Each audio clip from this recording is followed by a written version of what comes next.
Yeah, look, dude, there's beauty in the grind. I talk about this with my leadership and with the sellers. This is where like the best memories are made. It hurts the most. It's like learning. It's really hard.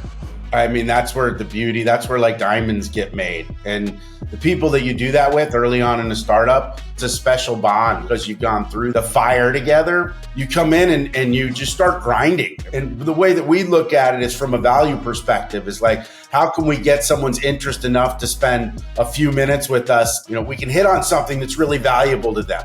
Yeah, how do I get that across in a way that'll catch their attention so they'll just give me 3-5 more minutes? This is Reveal, the Revenue Intelligence Podcast, here to help go-to-market leaders do one thing: stop guessing. If you're ready to unlock reality and reach your full potential, then this show is for you. I'm Danny Wasserman, coming to you from the Gong Studios. Howdy, Revealers. You got the Rev, Danny Wasserman, back in the Gong Studios for another outstanding zinger of an episode. Today, we've got Adam Aarons, Chief Revenue Officer at Drata. This guy has seen some incredible moments in B2B SaaS selling, having spent quite a bit of time and rising meteorically, no less, at Okta, then going on to be an advisor before stepping back into a day-to-day sales role at Drata. He's going to talk to us about a lot of things, but interestingly enough, he's going to talk about what does it take to break through the impasse between sales and marketing. Yes, oftentimes misunderstood, oftentimes vilified with finger pointing. Well, Adam is here to talk about how successful salespeople have to be, in spite of whatever efforts marketing makes, in spite of whatever assets they're given, they still have to be front and center with their customers to acutely understand customer pain and what really resonates with them. And that isn't because marketing is incompetent. Hardly no. A good marketing leader will pair really nicely with the likes of Adam to give something to the sales organization fully baked and fully willing to recognize that it will be iterated on. It will be tweaked and massaged so that sellers who are the ones customer facing with those assets, that they can sound authentic. They can be their true and natural selves in their own individualized voice. So, amigos, amigas, sit back, relax as you hear the unbridled, refreshingly honest take from Adam Aarons talking about marketing and sales together, as well as just the sheer resilience and determination it takes to grind through the profession that is sales. DJ, spin that.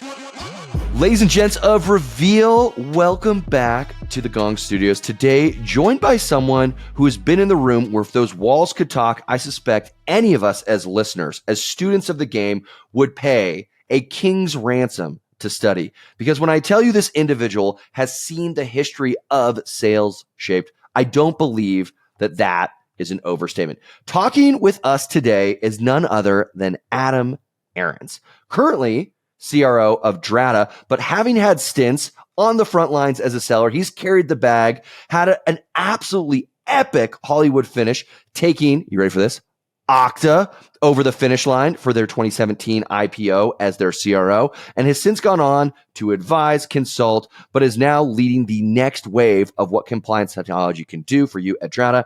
Adam, there's a multitude of topics that I would want to bend your ear on, but first and foremost, welcome to Reveal. Thanks, Danny. That's probably the biggest Hollywood introduction that I've ever had. I feel so special. I'm hoping that all of our guests are just juiced up when they come out of the Reveal Gong Studios and then leave it to their kids, their family, or their friends to bring them back down to earth. But my job, I'm just the hype guy. Should we just end here? I love the hype, baby. No, let's roll. I love the hype. Let's all right, let's keep it buzzing.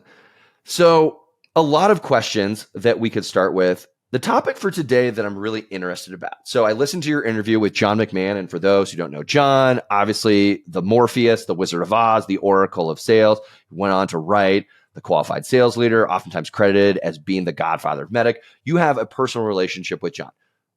I do not actually want to talk about that today because I think there's so much content already.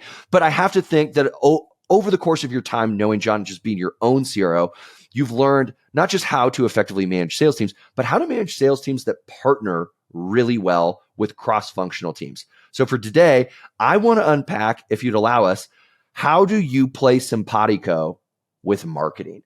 And for Yeah. listeners who are on this episode today, perhaps you yourself have struggled with tenuous or, in fact, antagonistic relationships with marketing. They stigmatize sellers as being arrogant, brash, egomaniacs that never actually hit their leads. And that's infuriating. And then we look, as a former seller at marketing, be like, what the hell are they writing on those decks? They're so tone deaf. This is phony. This is absolute crap.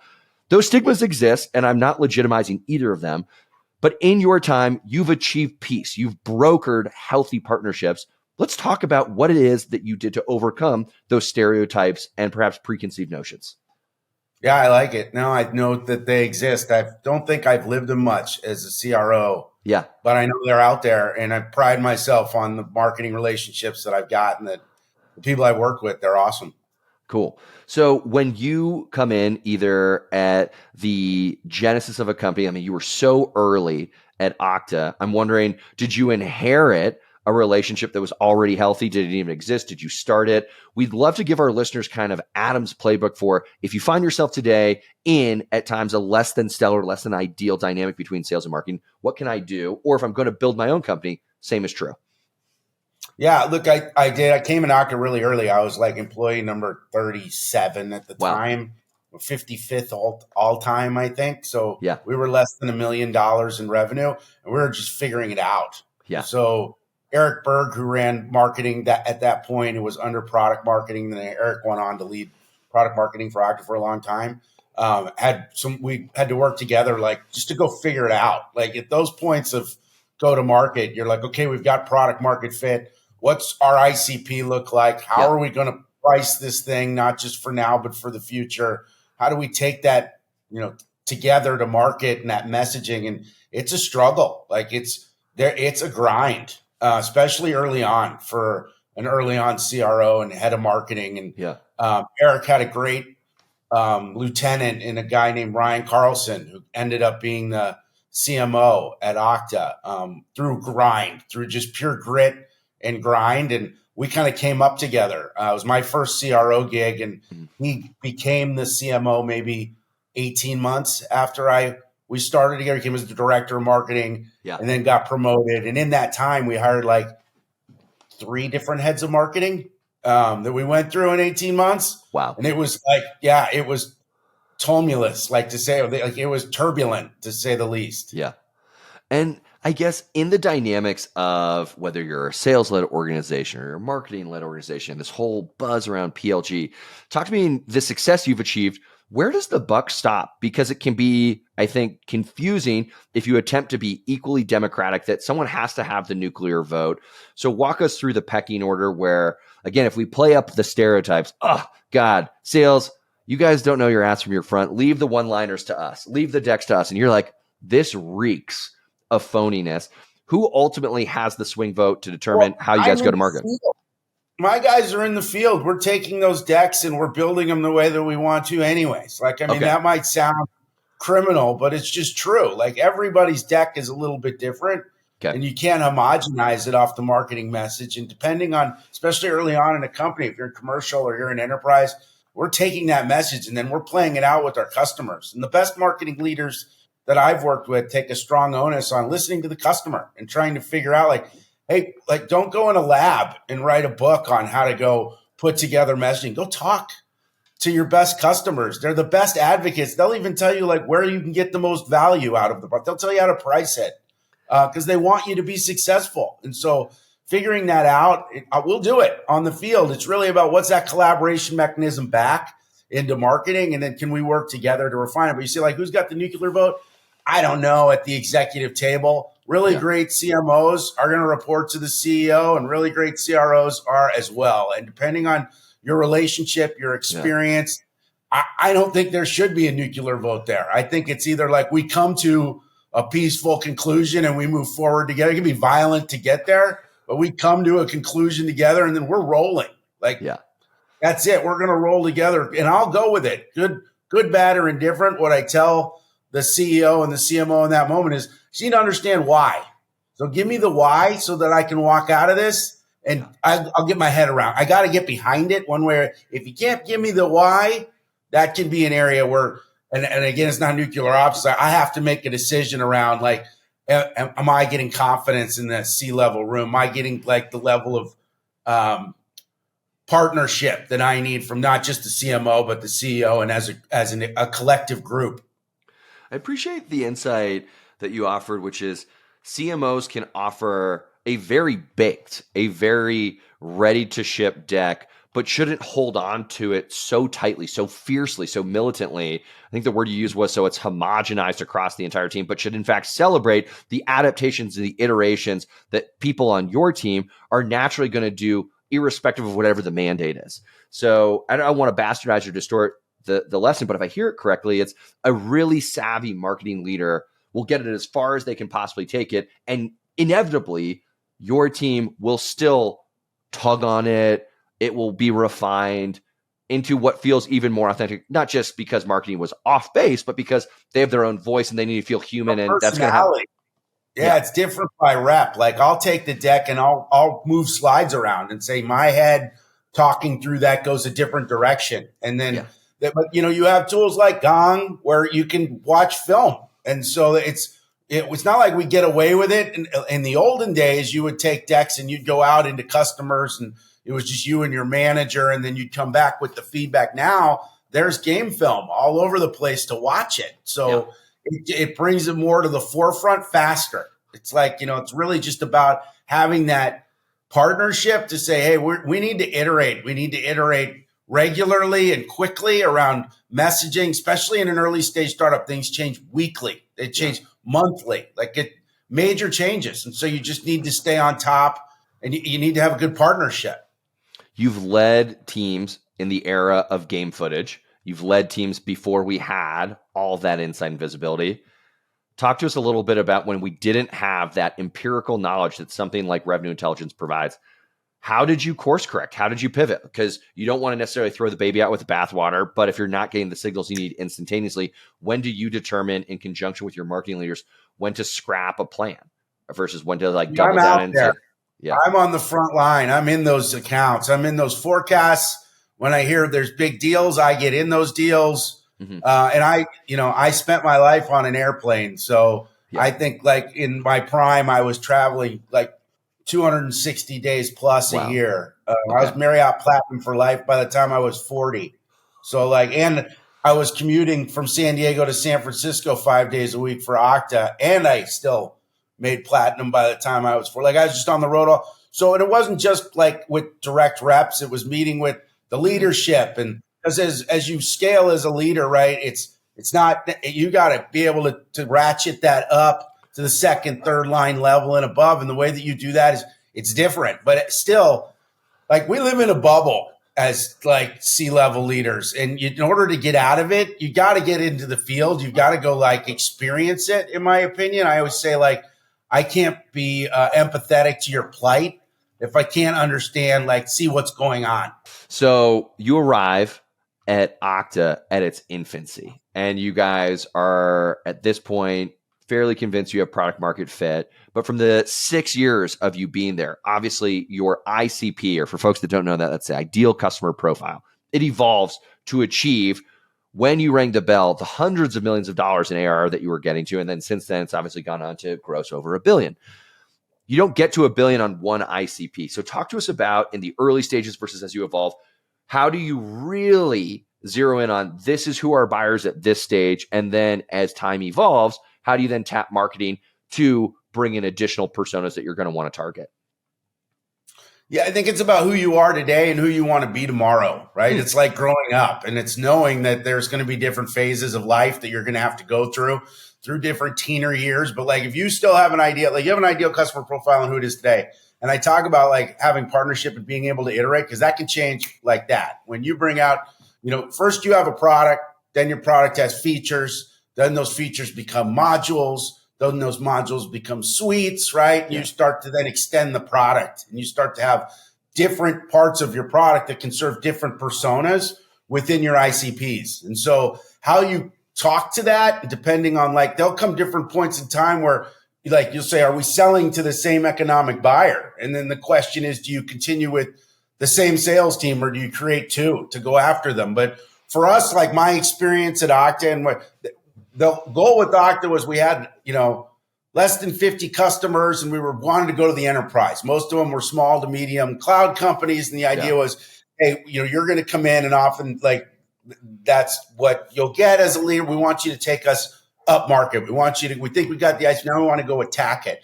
But who we were at that time was we were selling to startups, small software companies, medium size. And as we were starting to build out the motion of, hey, we know who we want to be. I used to say, like, who we are is what pays the bills every day. It's what keeps the lights on. It's what pays the mortgage. Who you want to become is like when you take those shots to send your kids to college. It's like, we're only going to, when we figure out like we can become good at that, and we'll build a muscle where we're like, that works. And now we'll try. And again, we're bringing that feedback through marketing and working together on the messaging. We're like, hey, this is something we can duplicate. This is something we can go do again.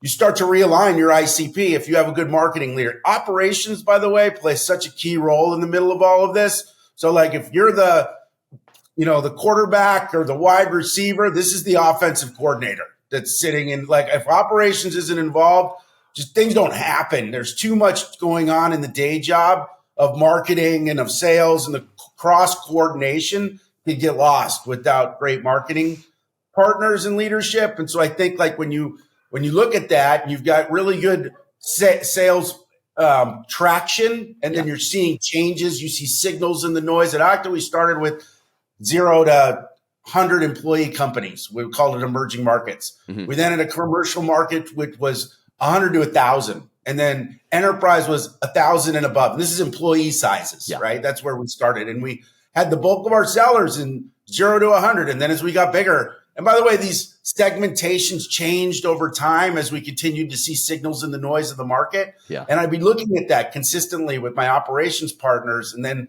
pulling in marketing where we would see signals in the noise, and finance and say, hey, we want to reevaluate how we're doing what we're doing. And that whole strategy, though, was built on the fact that we knew that we were young and we wanted to grow up to be big, strong, healthy people. And in order to do that, like, we had a vision for it, but we knew like, okay, we're good enough now that we can take that. And we're like, in our late youth, and now we can do more. We can play sports. You become a teenager, and it's like, all right, now you're becoming more of an adult, and you got to go through puberty. And once you hit adulthood, like, now I want to be a good person, and I want to be able to do things in a really good. I want to be the best that I can be. And I think that evolution, and you talk about like growing and your ICP growing, it's a vision and a reality. It's like, okay, this is who we want to be. Here's who we are. And then like, how do I get from being prepubescent to like my teen years? And what's that going to take from the product, from the marketing motion, from all these different pieces that you put together? The absence of setbacks results in failure. Can you believe that? Wait, what? I need setbacks in order to succeed? Yeah. The TLDR is you do have to fail to succeed, and it's especially true for those early stage startups. Get this. Those startups that pivot once or twice have 3.6 times better growth than startups who never redirect. That's according to FounderJar. Entrepreneurship is surely known for being challenging and uncomfortable. But what this translates to is founders over-preparing and striving for perfection before they've ever reached product market fit, let alone even entered the market. I'm paraphrasing what Adam touches on, but the pivots that we have to go through as we bumble our way from adolescence into maturity, it's those pivots that teach entrepreneurs what works and what doesn't. In turn, all of that iterative thinking fosters adaptability and resilience. So the next time you face a challenge, either as a co-founder or an individual contributor, the next time you encounter that obstacle, and if it results in redirection, rest knowing that that's just increasing growth as you overcome the setbacks inherently part of being in the world of business. Enough from me, back to Adam to hear a little bit more from his winning playbook. So Adam, you talk about this evolution from infancy through adolescence and then into maturity. And along the way, you continue to add more robust systems in between marketing and sales and that conduit, which is ops. And ideally, right, at the point of maturity, you land and you have some KPIs or some indicators that everything is flowing really naturally and fluidly through the system. And maybe that manifests itself in our marketing machine is just cranking out leads. We're bringing in so much inbound demand because of how we are branded and marketed in the space that we operate. And I'm wondering if you contrast that level of efficiency where inbound leads are flowing freely versus the scrappiness, the gritty, creative, industrious, entrepreneurial grind that is being at a startup. The point I'm trying to bring up is self-sourced versus inbound. And when you have such a healthy, robust pipeline of inbound versus what it took to erect this thing out of nothing. Well, when we talk about inadvertently developing, we'll say, complacency in sellers who go to these big monolithic tech companies, the Salesforces, the Oracles, the brand established, Oktas now of the world. What would you say to sellers who have the benefit, the luxury of a marketing machine and product market fit and established brand with the need to still grind to cultivate self-source? Talk to us about that. Yeah, look, dude, there's beauty in the grind. Like I talk about this with my leadership and with the sellers. This is where like the best memories are made. It hurts the most. It's like learning. It's really hard, but that's where the beauty. That's where like diamonds get made, get forged, and the people that you do that with early on in a startup, you'll see them again, or you'll continue to work. It's a special bond. Like it becomes a really special because you've gone through the fire together, for lack of a better term. Yeah. And for me, that's the building of a great organization that's exactly what we had to do when most of my previous roles. And so you come in and you just start grinding. I mean, you put together outreach and tools that you can use that'll help ease the burden on that. And then you're just consistently like trying to build out ways. And the way that we look at it is from a value perspective is like, how can we get someone's interest enough to spend a few minutes with us that we can hit on something that's really valuable to them, like what's important to them. And how do I get that across now it's so hard to get someone live. It's like, how do I get that across in a way that'll catch their attention? So they'll just give me 3-5 more minutes. And then within that 3 to 5 more minutes, how can I get them to give me a half an hour? Or, in the old days, we would usually meet for an hour. Now everything's 30-minute sprints. So it's evolved as we've gotten more mature with technology and the world shifted into much more of a digital workspace. But I'll tell you, I don't know a better way to say it than like, that is where we really establish what it means to build a great organization and where the foundation's built on character and some of the things because when you have a great inbound motion, that's awesome. Even when you do, I still force outbound. It's a good muscle and you should flex it like at every point because you never know when a competitor is going to show up or your market's going to shift and you're going to need to know how to do that. That's why I also like hiring people that have been SDRs before. Like I was an SDR when I started my career.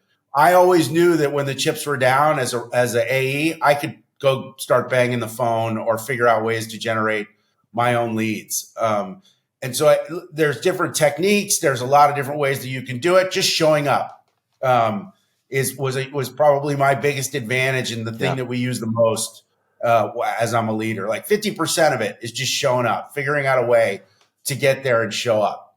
When you talk about where Okta stood at the time of your departure in 2018 and where Drata is now, and you're referencing, oh my God, where the steel and the iron of this startup is forged in the grit and the grind and celebrating that pressure produces diamonds. Well, the indicators that you have at Drata or even in those early days at Okta, I think we've got something. I mean, they're giving us 30 minutes versus now all the telemetry and all the indicators you can get from the likes of an outreach or a revenue intelligence platform.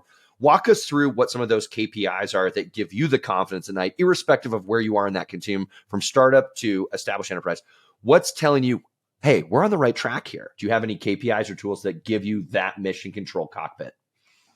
Look, man, I'm a pretty simple guy. So I'm not looking for when it comes to metrics, it's like how much activity are you having on a daily, weekly basis? How's that activity transitioning into suspects or prospects? And then with those prospects, how many of those are you able to pre-qualify? And then how do you qualify those into the pipeline? We're pretty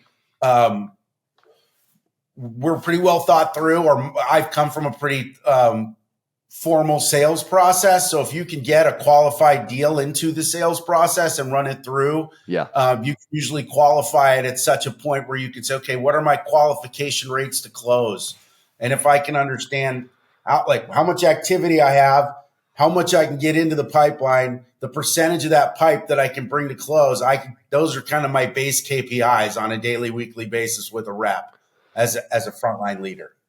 With technology pushing the boundaries, or at least allegedly pushing the boundaries, AI giving you predictive modeling to a scientific level of accuracy that historically wasn't possible, I'm wondering, when you hear all that, does it reek of mumbo jumbo, and do you just want to stay in the fundamentals, or does some of it have any credence?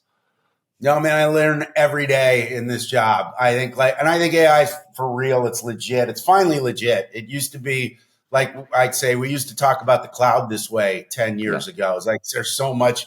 I used to say the cloud is nebulous. It means so many things to so many people. And the AI has been like that for the last, 3 or 4 years as it's really started to come into our professional lives. But it has footholds. Like, you have to have an AI strategy, and that goes the same for systems. And like, as a leader, what are you going to use to make yourself and your teams most productive and be able to do it at scale in a way that it gets you there as fast as you possibly can and at the highest level of quality, so that when you get there, like, you're ready and you're ready for that moment, and you're ready for what comes next in that moment. Got it.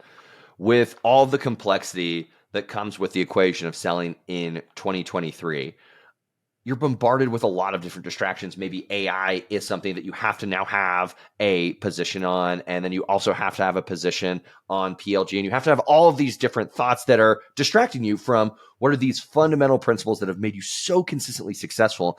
And I use that disclaimer because I loved your bit in talking to John McMahon about never losing sight of the importance of maintaining simplicity, especially at your level. And I'm wondering, when do you ever catch yourself like, oh, we're starting to get a little too complex. We're starting to get a little too cute. We've over-rotated into adding more convoluted dimensions to our process. What tells you, slow down, Adam, bring it back down to the fundamentals, let's simplify? What are those things that keep you grounded when, understandably, you are being ripped in 1,000 directions?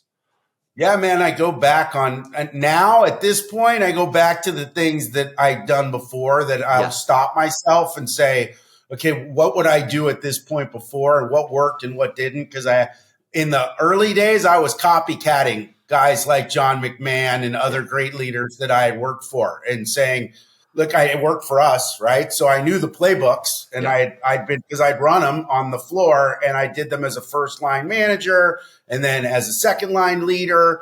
And there's some skill sets that you need to have inherently that go beyond the playbook, that require some great mentorship and things like that.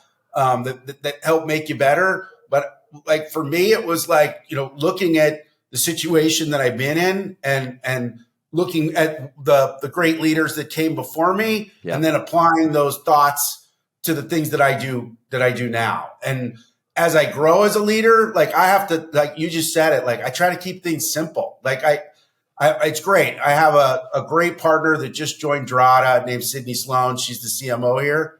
And she's been on board now for like 10 weeks. And it's awesome to have her, because the first thing that she came in, like in our second meeting as a leadership team, she's like, focus is my new favorite F word.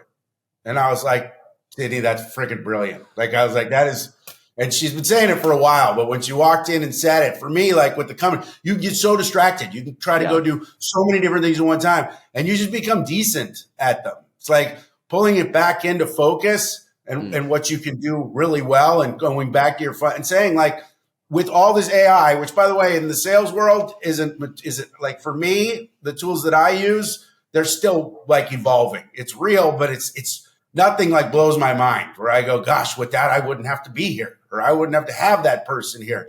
It's more of a crutch. It validates the instincts or the things that I'm seeing, or invalidates it if I have questions on certain things, but it's not evolved to the point in my world where it's a reliable source without having to do my own inspection. Awesome.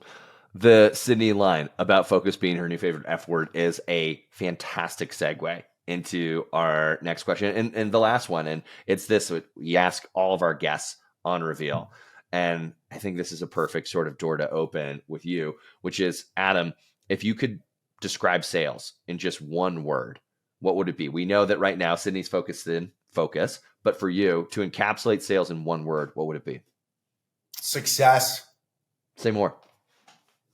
Look, I think like you have got to want it. You got it. And if you want it, it's there. The great thing about sales, it's like the great democratizer. It's like everybody gets the same shot. And if you want it, I don't care if you went to Harvard or you went to Chico State or like, I love Chico Staters, by the way, I've hired a ton of them. If you want it, you get in this game, you want to be successful, you make your own success. You define your own success, especially in software. Like, I would take that back to say software sales because that's where I come from. I don't know how to, sell you encyclopedias or healthcare, things like that. But for people that are in this game, like if you want it, go get it. And if you don't think you can, like go talk to somebody that has and go find a mentor because like nobody gives you a shot. Like you earn it every single day in these jobs. And I commend everybody that takes this role on in this industry because it ain't easy. Like it's going to be hard fought, and that we look for people that are tough, that are competitors, that have wherewithal, that are smart, that are coachable. Because there's highs and lows in this game. But if you want to be successful and you want like the true American dream of what you can go do as a role in your life and your family and things, like go be a seller and give it all you got. And you can be highly, it's all about success. I love that way to dismount the episode. I'm thinking back to a soundbite I overheard you deliver on a different episode, which was you can meet or make your quota by $1 on December 31st. Yeah. And it could be the happiest day of your life. Just this high, this ecstasy that you couldn't even imagine. And then you could alternatively miss your quota by $1 on December 31st. And the most like profound sorrow and tragedy. And in what other capacity could you find such extremes that are $1 apart? And your honesty and candor, Adam, that for you, if you have that tenacity, if you have that grit, if you have that hunger, the opportunity abounds. And yet we shouldn't sugarcoat it. That I think from the outside looking in, we say, Adam has been the CRO of Octane. Now he's the CRO of Drata. He was the president of Classy. Like, God, life must be great for Adam. And I just so value your honesty that you've gotten the snot kicked out of you and your teeth kicked in. But because you have that fire in your belly, you still get up every day and you go after it. And I don't want to put words in your mouth, but it seems as though in spite of all that strife and struggle, the journey has been worth it. Would you say that's the case? Yeah, look, I'm back in it. So I'm back at Drata. And like, it wasn't easy. I was doing advisory work and board work, and that's not the same level of dedication and intensity and grit. And Drata's a young company. And so and it's fun too. Like it's a great Mike Tyson line that the CEO, Adam Markowitz at Drata likes to use. And I love it too. Everybody's got a plan until they get punched in the mouth. Right. It's like, and that's what you get a lot in these games, especially as a first line seller. Like you show up and get ready for anything and study your opponent and come prepared because you get like one shot when you get in that room and it's a big opportunity and you need to take it and you need to come prepared. Well, Adam, this has been I'll just be brash, a shit ton of fun hearing from where you started as an SDR to all the way achieving this huge feat as the CRO of Drata. If you check them out on LinkedIn, they're just lighting the world on fire. So I'm rooting for you. I'm rooting for Sydney. I'm rooting for the entire Drata team. With that said, ladies and gents of Reveal, thanks so much for tuning in to Adam Aarons, talking a little bit about how you can overcome any tension between sales and marketing. But more broadly, what does it take to achieve a repeatable and yet simplified model for success? Thanks again, Adam, for being here. Thanks, Danny. It was fun. Thanks so much for listening to this episode of Reveal. If you want more resources on how revenue intelligence can help you create high-performing sales teams, head on over to Gong.io. And if you like what you heard, come on, give us that 5-star review on Apple Podcasts, Spotify, or wherever you may listen.